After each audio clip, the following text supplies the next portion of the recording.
I mean, this all begs the question, which probably gets us into our next point, is like, how does the tax system adapt to this as people move into these ungovernable, they're moving their business and capital identity into these digital high seas that you can't even trace your income to an identity. The identity may not even be a state assigned identity. You can unbundle. I can go and set up different accounts to earn under different aliases, and I can be paid in crypto or Bitcoin. And then, the income tax system is none the wiser. So how does the tax system, I guess, adapt to this new reality? Well, I can tell you what it should do and what it will do. And I can just see it coming out pretty much exactly as Rees-Mogg says in The Sovereign Individual. The tax systems were designed around a physical age. And if you look at Google and Starbucks and Facebook and Apple and Amazon, they have just run ring, these globalized companies, they have just run rings around the tax man by having their trademark here, their IP there, their profits here, profits there. Yeah. And, even Starbucks, which is essentially coffee and shops, has run rings around the tax man. But the digital companies, where is Google exactly? It's really not that clear. And now, and governments, for the most part, have just totally, they've made a noise, they've complained, they've moaned, they've lobbied. The way governments have dealt with it here is they've lobbied Facebook. I paid more tax in the UK than Facebook did last year. How can that be possible? I had a good year, but I'm not a whatever it is, $1 trillion company or a $750 billion company. I can't believe I paid more tax. They lobbied Facebook. That's so interesting. So they could just turn public opinion against these companies, and these companies pay a little bit of tax. But these companies are simply playing by the existing rules. And so now you obviously know about DAOs, digital autonomous organizations. Yeah. Google and Apple and so on is still, they're listed companies and they've got headquarters and so on. When digital autonomous organizations, and they are coming, it is actually harder to realize a digital autonomous organization in practice than it is in theory. Mm-hmm. But there are all sorts of people working at it and trying to solve it. And, even Bitcoin, which is essentially decentralized, is sort of centralized in the way that, the dev team is sort of a little bit centralized. And within the dev team, people have their own little sort of niches and so on. So it's not entirely decentralized. But there are sort of evolutions of it going on. But how are governments going to deal with that? Decentralized organizations, autonomous organizations. I bet if you ask most government ministers what's a DAO, they wouldn't even know. No, I have no idea. And let alone, deal with it. And then the next thing is when the 50% of government revenue around the world comes from income taxes in one form or other, 50%. Yeah. And most of the workforce until maybe 10 years ago was one guy working for one company 9 to 5. And he or she would go to that company, and the company would collect the tax at source and deliver it to the government. Well, Ernst & Young have already estimated that by 2030, and COVID's accelerated this, by 2030, half of the US workforce will be contingent. Mm-hmm. Half. Yeah. So everyone, and particularly with COVID and remote working, everyone's moonlighting. Mm-hmm. Everyone's doing one job here, one job there, a little bit there, rise of the gig economy, all this stuff. And then more and more people are thinking, actually, I'll go to Florida, I'll go to Texas, I'll leave America, I'll go to Cartagena. And so you've got the rise of the digital nomad. Mm-hmm.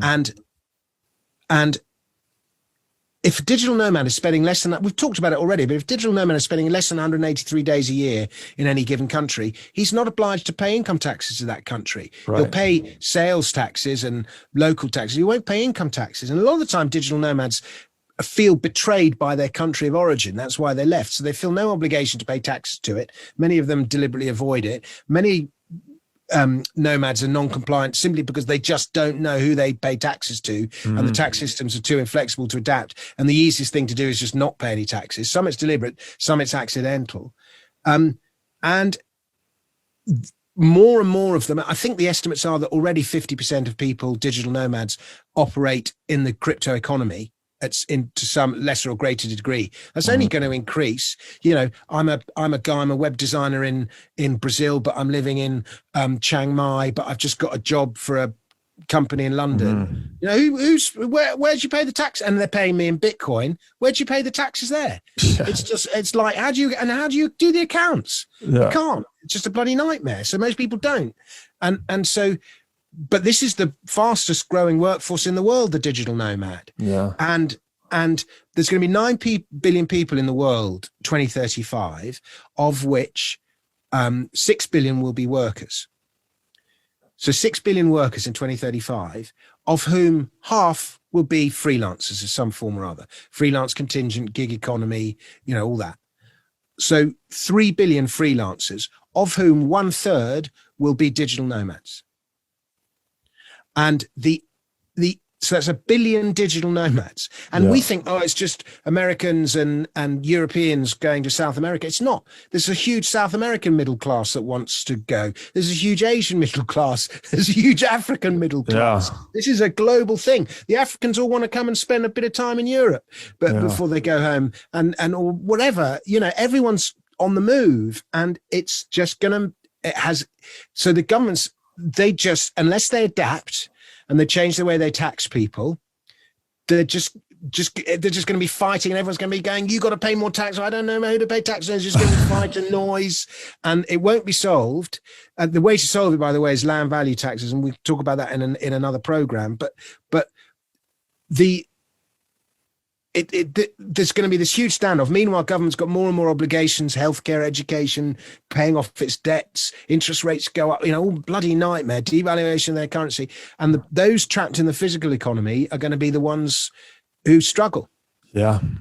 And we're going to have this 2-tier system, and it's just so obvious. COVID's has accelerated some things, but the one thing COVID has slowed down is the movement thing. Made it much harder to move. Yeah. And it's going to be really interesting to see what happens over the next year, whether all restrictions go and COVID disappears, or we get another variant and the vaccine doesn't work, and you've got to get another vaccine if you want to go to this country, and blah, blah, blah. So the spanner in the ointment, the spanner in the works is what happens with COVID. But otherwise, that's where we're going. And governments are gonna struggle to meet their obligations, and many of them will fold. Yeah, it is a major transition, the likes of which we've never seen. And again, this is just one aspect of the impact of digital. It's a very big one. But this alone, if we just stopped here and said digital technology had no other impact, this is a radical change. We're talking about the fragmentation of nation states over the long run. So most nation states aren't that old. They are normal to us, but they are not normal in the context of history. Right. Yeah. It's a relatively new dominant institution of the modern age. And so the sovereign individual talks about this. They say that the 20th century conception, to your point, was like people have jobs, right? You have a career. You're a 9-to-5 guy for 30 years. You get a retirement, whatever. But what we're going to do is shift into this world where instead of people having a job, jobs actually have people. So we're much more freelance-like. We're free agents going job to job. The analogy I think they draw it to is like Hollywood, where actors and riggers and cameramen, these guys don't have a career. They're just free agents that coalesce around a project for a few months or a few years, do the job, get paid, and roll back out to free agent status, and then repeat the process. So the whole world is shifting into this free agency mode of work, and so you end up then with more of these. All the evidence is, by the way, because there's a huge campaign from the left. Gig workers aren't being properly treated. They need to be. There's a big fight to prove that people who work for Uber are in fact full-time employees, not gig workers, and they won that particular fight. But actually, most gig workers prefer gig work. They like the course. flexibility. They Yeah. feel more in control. They can work. It's more on their terms. And so this argument that they're mistreated is not necessarily true. And employers love it because they don't have to pay all the payroll taxes and maybe not payroll tax, but the burden of employing a gig worker compared to the burden of a full-time guy is completely different. So employers like it too. The one person who doesn't like it is the government because they lose all the employee taxes. That's right. Yeah. There's all the employer taxes that roll off. They're not collected at source. The administrative burden rolls off. I mean, I've been a CFO for a number of companies. The difference between the complexity related to full-time, what we call W-2 employee in the US, which is like full-time employee versus a contract worker. I mean, the complexity is 100 to 1 when it's just a contractor. You just put them up and send them money, right? Versus the W-2 has all these compliance issues behind it. You know, state taxation, payroll tax, Social Security, Medicaid, et cetera, et cetera, et cetera. Everyone prefers it but the government, to your point. And so in this transition, we would then have, one of the main sources of government revenue collapsing, right? Income tax. How are they that's going to only increase deficits. They'll have no choice except to print more money, right? To monetize more debt to cover those deficits. This is only going to increase the divisiveness between rich and poor, the wealth disparity, right? Through the money printing. It's also going to increase the price of Bitcoin. So all these digital nomads that are not denominating their activity in Bitcoin, probably going to have a higher propensity to keep their wealth in Bitcoin as more money is being printed, Bitcoin's going up in value. And that's why I think this time is a little bit different, because then you just have this hard money that no one can stop. Everyone prefers just kind of dissolving the power structures that be from within. And we, again, even the people operating these power structures, they also wear a hat as citizen, right? The guys that work at the IRS or the government or anything else, they're going to see this happening too. And they're going to be placing some of their chips on Bitcoin as this process goes on.